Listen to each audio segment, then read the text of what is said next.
Wat 'n heerlike voorreg om vandag weer stil te word saam met jou in die deel van ons Lewelig dagstukkies. Dag 345. En die tema is witwaks irritasies. Lukas 6 vers 41. Waarom sien jy die splinter raak in die oog van jou broer, maar die balk in jou eie oog merk jy nie op nie? Genade verander daai tipe mens in 'n mens met 'n storie. Witwaks irritasies. Ek was besig om op my Facebookblad te post toe daar 'n live broadcast begin speel het. Ek het so 'n paar sekondes daarna gekyk en dit het nou letterlik die witwaks uit my geïrriteer. Onmiddellik het ek myself afgevra, hoekom irriteer dit my so? My antwoord was, want aansitterigheid is nie eg nie. Dis soos al die AI-liedjies wat jy deesdae kry. Meeste van dit het nie hart nie, want dit is nie in die hart gebore nie. Dis kunsmatig geskep. Wat my irriteer het, was daai manier van praat, daai houding, daai stemtoon, daai ek weet alles vibe. So sonder dat mense dit eers probeer, druk hulle baie keer net eenvoudig ons knoppies. Baie keer sit iets ons af in ander omdat ons nie hulle storie ken nie. Ons sien net die buitekant, die reaksie, die fout, die swak oomblik. Ons weet nie van die nagte sonder slaap nie. Ons weet nie van die teleurstelling wat hulle dra nie. Ons weet nie van die vrese wat agter daai woorde wegkruip nie. En tog maak ons klare uitsprake in ons kop. So is hy maar. Sy is altyd so. Klaar besluit, saak gesluit. Ongegronde aannames is gevaarlike goed. Dis soos om 'n boek te resenseer nadat jy net die voorblad gesien het.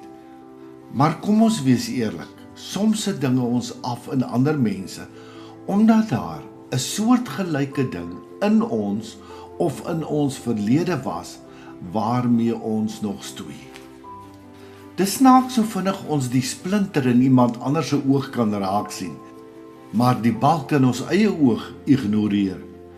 Jesus was nie verniet so reguit daaroor nie. Wat ons die meeste irriteer, wys soms presies waar ons self nog groei nodig het. So hoe kom 'n mens vry hiervan? Eerstens, begin soek doelbewus vir die mooi in ander. Daar is altyd iets, 'n sagte hart agter 'n harde dop, 'n mooi bedoeling agter 'n lomp optrede. As jy begin fokus op wat reg is, verloor dit wat verkeerd is sy krag en intensiteit.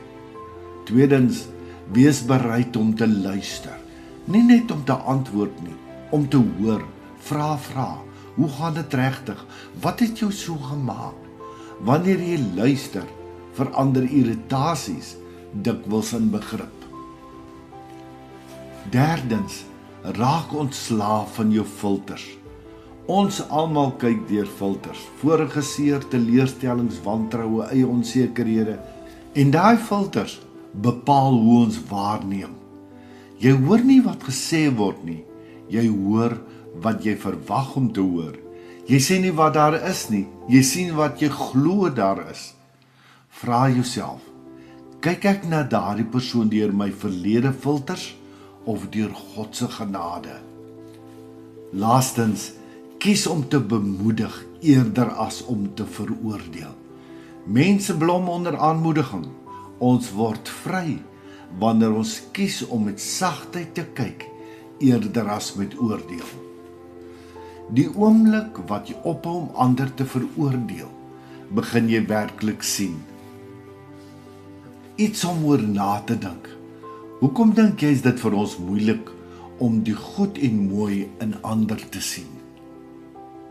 Wat dink jy kan ons doen om met groter deernis uit te reik na ander? Hoe gaan jy begin om vandag met God se oë na ander en ons wêreld te kyk?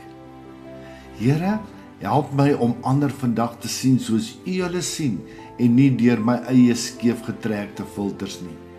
Wys my waar ek self nog moet groei en maak my 'n bron van bemoediging eerder as oordeel. Amen. Kom ek en jy vertrou ook die Heilige Gees om ons vandag bewus te maak van ons verlede filters, maar ook om ons met sy oë te laat kyk na alles en almal rondom ons. Mag die Here jou ryklik seën. Hê 'n mooi dag. Liefde groete, Sjaal.